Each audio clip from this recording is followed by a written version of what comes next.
Hey everyone, my name is Lex and welcome back to my channel, Sandals and Steel-Toes.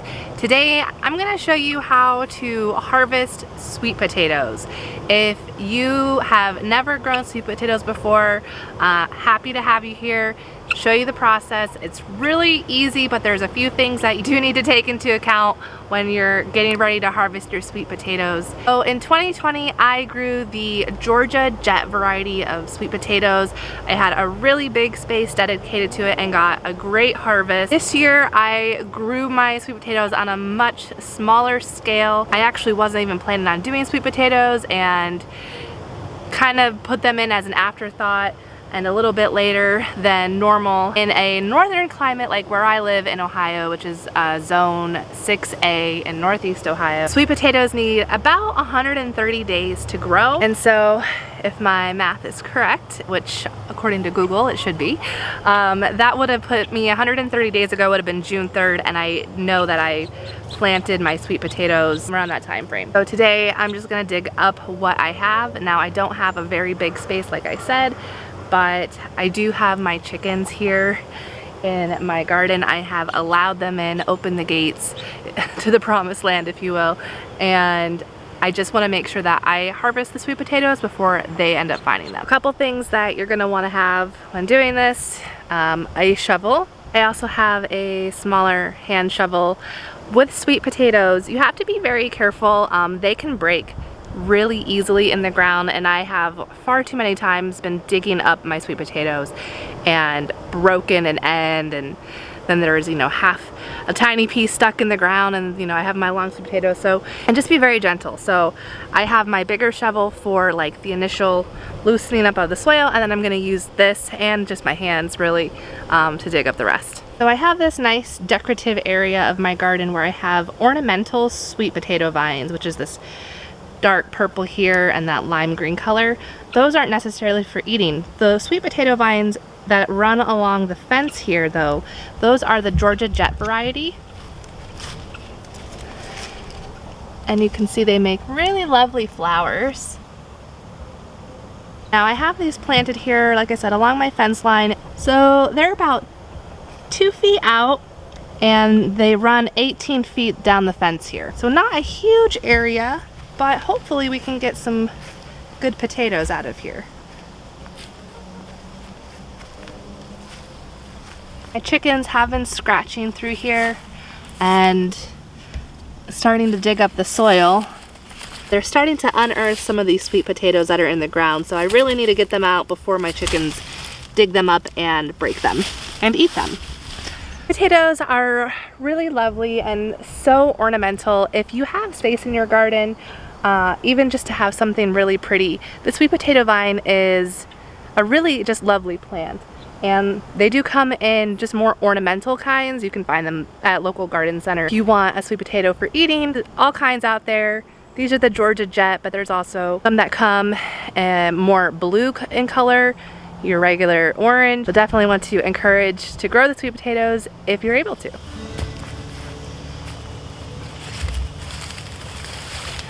So I'm gonna start by removing the vines that are right on top of where I believe they should be.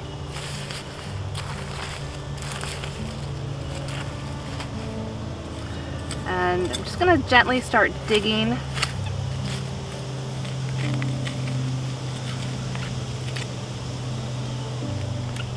And they come up fairly easy too. But again, you just have to be careful not to pull them, because if you pull them, they will break very easily.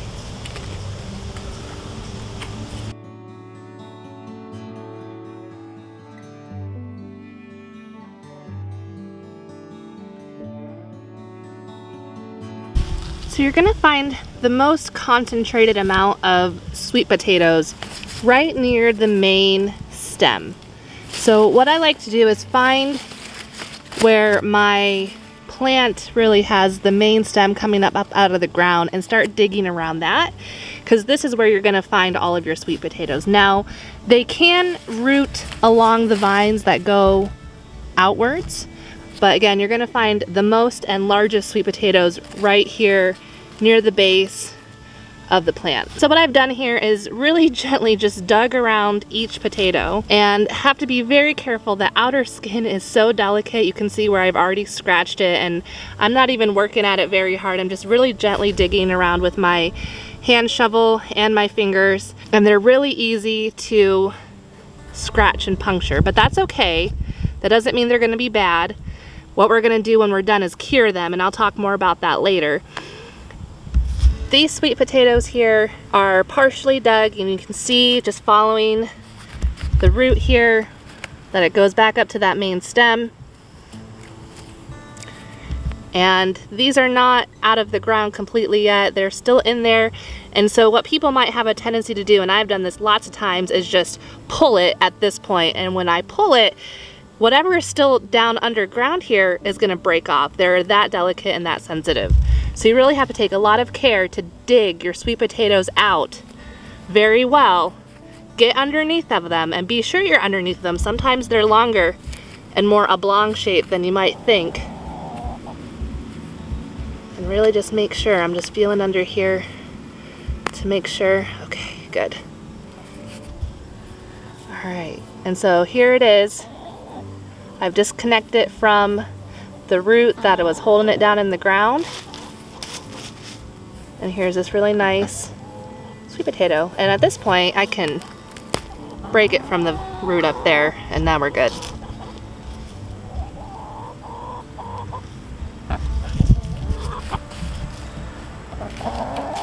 And the chickens would like to eat the sweet potatoes as well. So for this one, again, just really gently dig. And you don't want to use your big shovel for doing this part because they're just, again, so delicate. It's really easy to puncture them. And we'll do this one. Oh, see, there's another one right here. Right near that root berry. This is where you're going to find most of them. Now this one's real tiny. This one didn't develop very much, and it broke. I'll give that to the birds. Here you go, chicken. Do you want it? Hey! Here! Yeah. All right.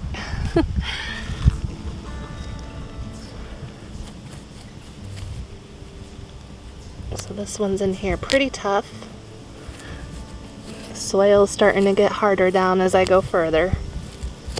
And you can use your hand shovel or a hand rake tool, but you just gotta be really careful not to pull it out without really making sure you got the whole thing. Like, I thought I had it all and I still broke the tip off. And this is fine, this isn't bad, it's not gonna spoil. This is a wound that will have to heal as part of the curing process.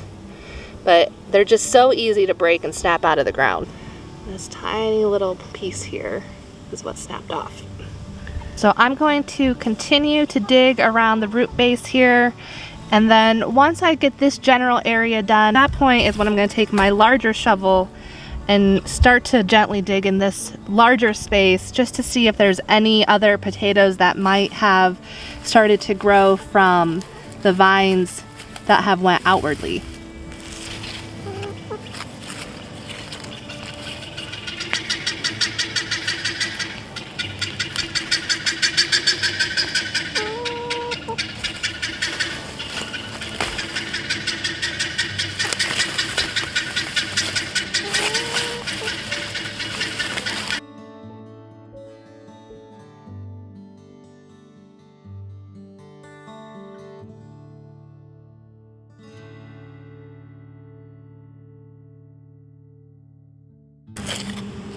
Big one right here. You'll usually find the biggest potatoes right underneath that main stem, because this is really what's feeding the plant. These real big ones.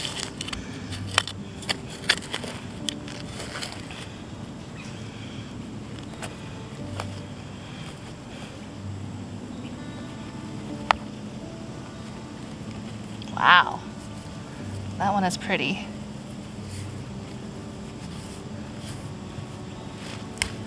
And we did good to get the entire thing. Look at that.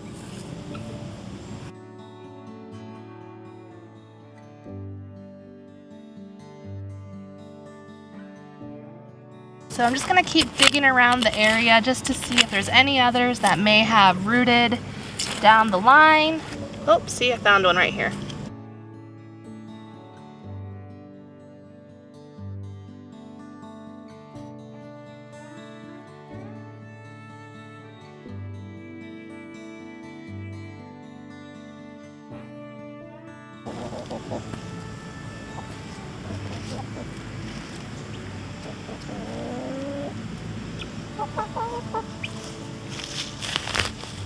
So I have right here 5 really nice sized sweet potatoes and 3 small ones, all from one single plant, all from one single stem that was right here.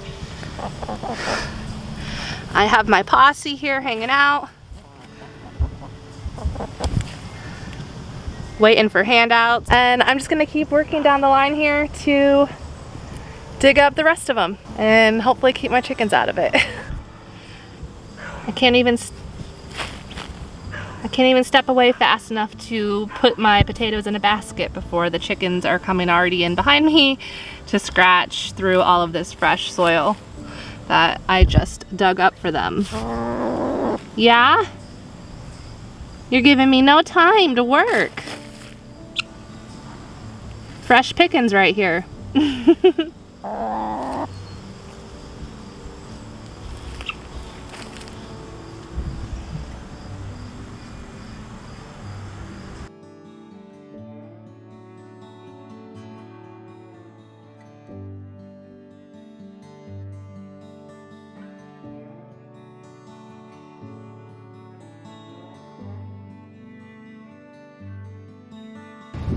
This one's down in deep.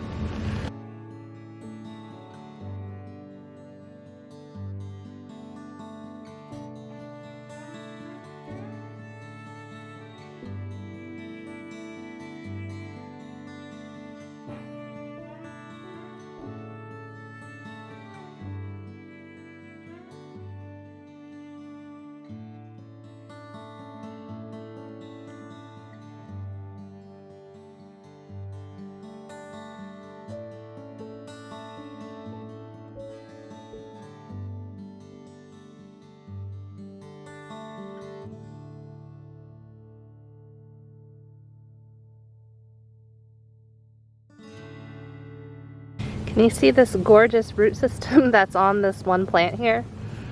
So all of these vines, all these roots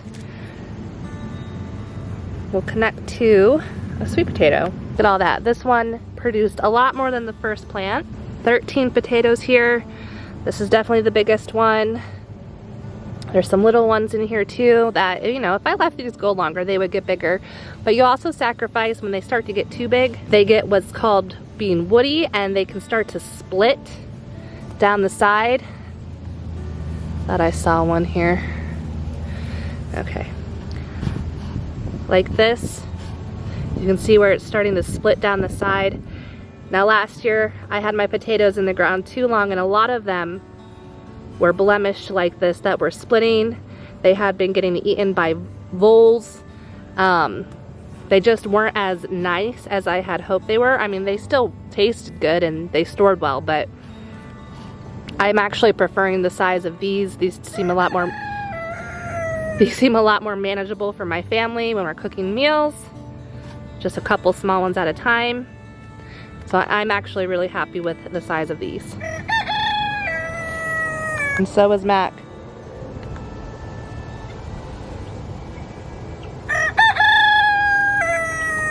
So here's a good example of a sweet potato that is down the line from the main plant. So this is where the main stem is coming from, all the way up here, and there's this really big root here. And then probably a little over a foot away was this one. Now it was in the ground, I dug it up. But you can see, like, if given the opportunity to grow long enough, these long extensions can produce another potato. So you gotta check, you know, about a foot, 1 to 2 feet away from the main plant for anyone hiding far away. And I broke this one. So I'm on to my very last sweet potato plant that I'm digging, and I thought I'd show you this one because it's actually pretty interesting. So all of these sweet potatoes that I'm growing this year came off of one sweet potato that grew from last year, and I harvested it around January. I stuck it in some water to try and get it to grow slip, so sweet potato will grow like new shoots, new vines, whatever you want to call it, new roots, call them slips, out when you put them in water. At least it's supposed to, because I put it in water, in this potato in water in January. It did nothing for months. I put it in different kinds of containers, half in, half out, the whole thing submerged. I tried everything for like 5 months. It did nothing. So I ended up putting this potato outside in this aluminum tray. Potato was in this tray with soil covered on top, and that finally kickstarted it to grow sweet potato slips. So that's what I use. Once they got like, I don't know, this big, that's when I cut them off of the potato and actually planted them in the space behind me. And that was one reason why I was so behind on actually getting them planted, because it took a long time for the slips to grow. I didn't feel like buying any. I could have, but I just was like, whatever, if I don't have sweet potatoes this year, it's not a big deal. So I finally got my sweet potato slips. Now, the interesting part is I forgot till just now that I actually planted that potato that had several other slips still attached to it.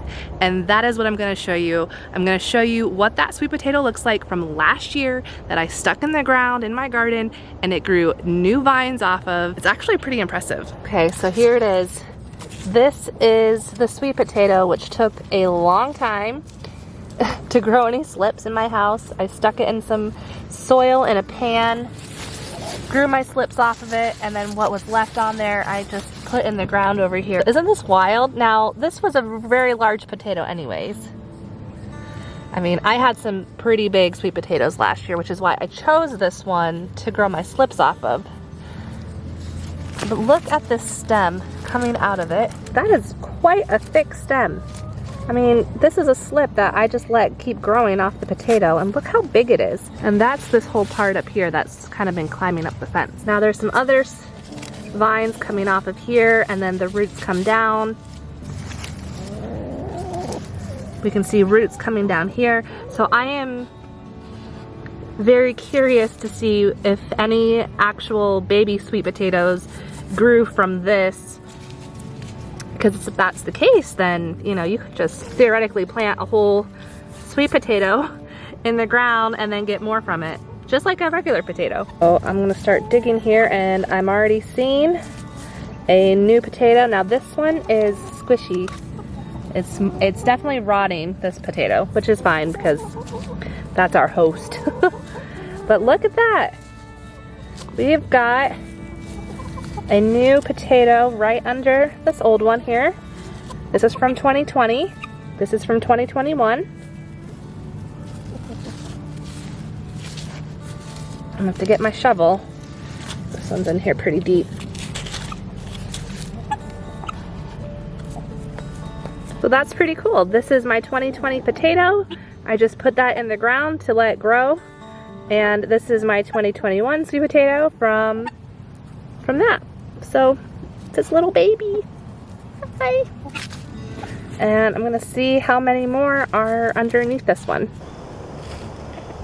Didn't take long for the chickens to start scratching up where all the sweet potatoes were. So in that 18 by 2 foot space, it got about 40 to 50 potatoes. Now they're varying sizes.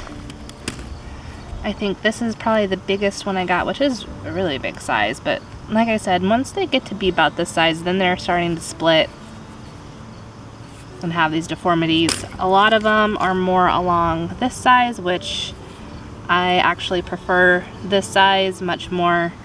This is more manageable. This is gonna store better and not rot away as quickly as something like this might.